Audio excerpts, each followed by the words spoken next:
Up degenerates? We have our man back again, Conor Gartland, after another big near miss in the Open, but a really nice sweat all weekend. Well done with DJ. You gave him a really good shout. Banging contention the whole way. Just everything bar getting us across the line. Yeah, it is all week. Very cold putter, DJ. You know, at this point, and it's showing the rustiness there. We're playing on the Live Tour and not playing his schedule anymore. Just the match fitness, the match practice, shall we say, on the greens. It's just putting just wasn't there. You know, he's hitting the ball great off the tee. His wedge game was excellent. It was just the flat stick let him down. And as we see from the winner, Cam Smith, his flat stick didn't let him down on the Sunday. How good is Cam Smith, lads? It is unbelievable how good he is. It's insane. You know, in high pressure games on a Sunday, how good is that, man? It's just insane. But he's done it already this year. When he won the Players, he's done exactly the same. He's done exactly the same this Sunday. He flew through the field. So he's shown himself to be one hell of a golfer, you know. It's going to be a big loss, I think, to the tour, the PGA Tour now, from the reports that he's going to be joining Live, but it's going to be a massive loss, you know, if they can pull him over after winning the Open. Jeez, that could be a big coup for the Live boys. He's going to Live as well. Yeah, looks as if himself and maybe Matsuyama. This is bad news for the PGA Tour, lads. This is bad news. If they're going to be losing players like this, who are potential absolute Hall of Fame superstars in the sport, you know, it's insane. Quick word on Rory McIlroy. What a weekend from him. Unlucky just to fall short to a brilliant player again. Yeah, like the storyline with Rory, he's thrown it away. He's done it again. I don't think he did, actually. You know, you can't say a player's thrown away. That he had 18 greens in a regulation. He was 2 under.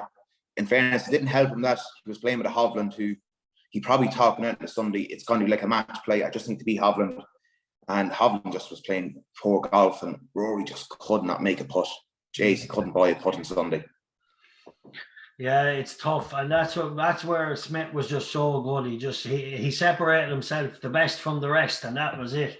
Right, moving on to this weekend, we've the 3M Open on the PGA Tour, and you also the Cazoo Classic on the DP World Tour. We'll start with the PGA Tour. What are you liking this weekend? Yeah, well, first of all, we have to talk about the field. It's a very weak field. You know, Finau's head of the market. Matsuyama's there, and as I said, the talk is that this is probably going to be his last PGA Tour event. So it's a weak field, and the books have reacted by shortening up absolutely everyone. The prices are very poor this week, and it doesn't help that it's a very scoreable course. It's TPC Twin Cities.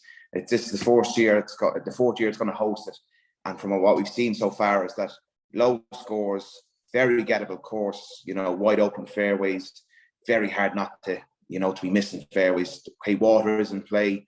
If you really are bad with the driver, you know, there is tree trouble. Like Cam Champion here last year, and I think most of the holes he didn't take his driver out of the bag. He was hitting 3 woods and driving irons, you know, just for position and playing the fairways. You're looking this week's going to be a score of maybe 16, 17 under, maybe a bit higher, depending on the wind and the weather conditions.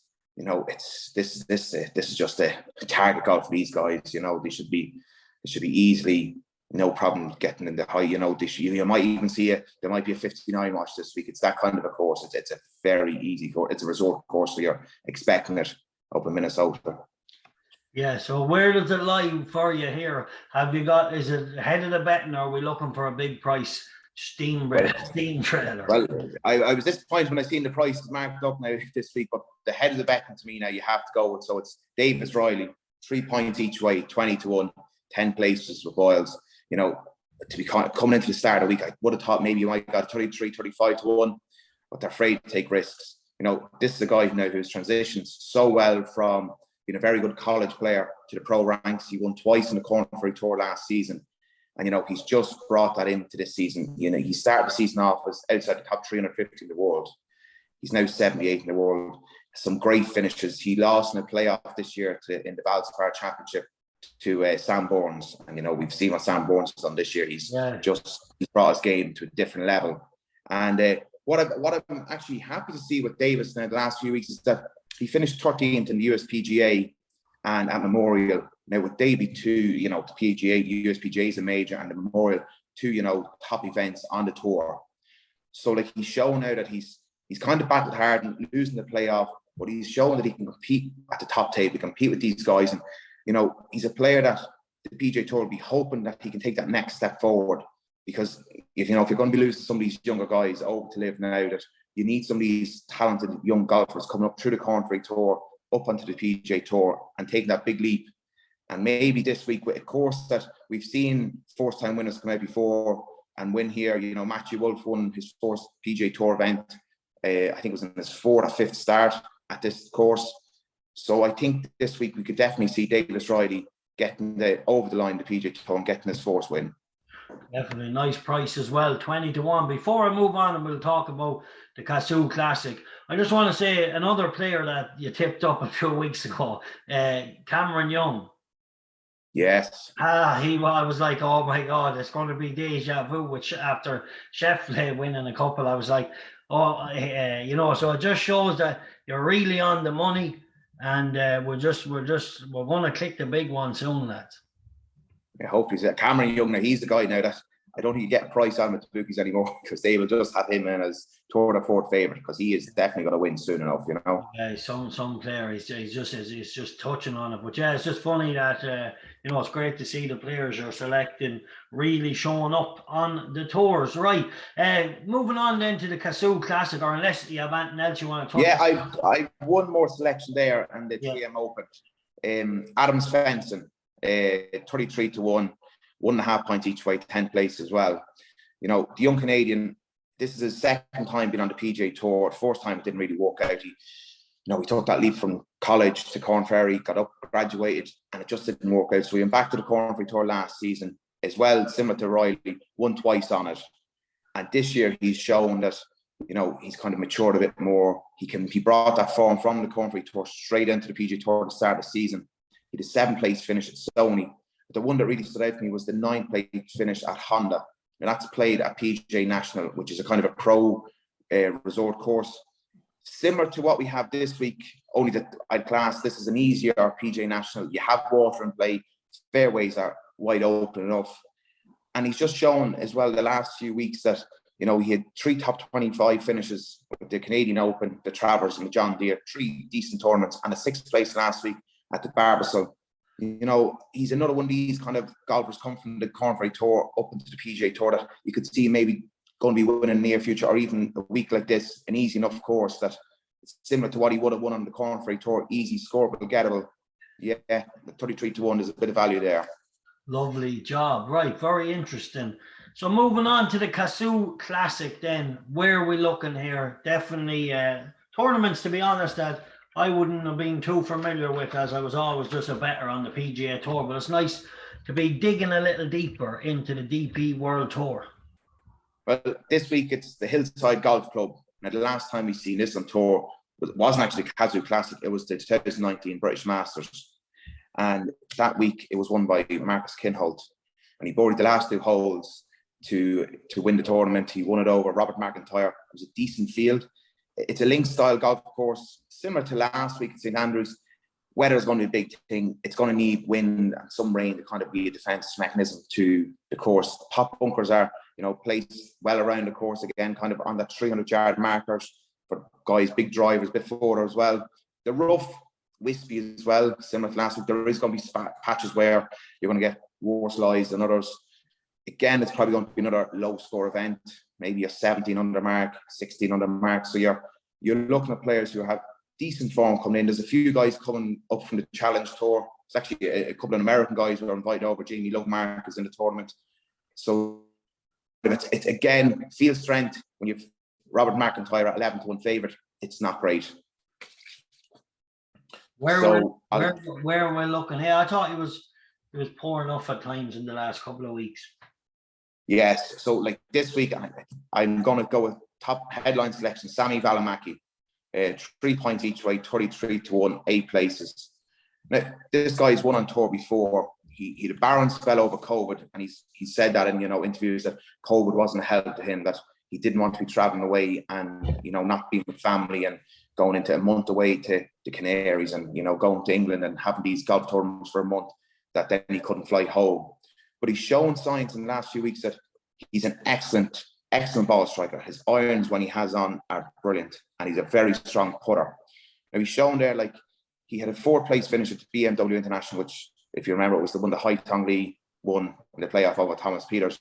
But last week at the Scottish Open, he was 24th, and that was a top tournament. That was a very, very strong field. And, you know, he just shown there that he was dead. His ball striking was excellent. His putter over the weekend on the Saturday, okay, got cold. On the Sunday, he got it warmed up again. He was very good on the greens on the Sunday.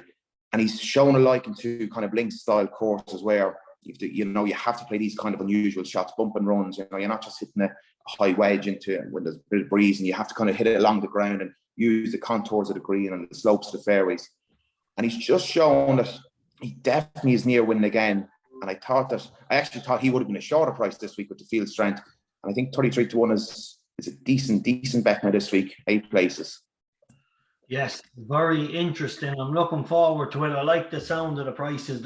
It's nice when there's a bit of juice in it, lads, especially in the golf tournaments. Conor, Gartland, that's all I think for this week, unless there's anything else you have in there. But I will, Paddy, just advise, there's just one golf to keep an eye on is Jan Stantorp. He's 50-1, 1.5 each way.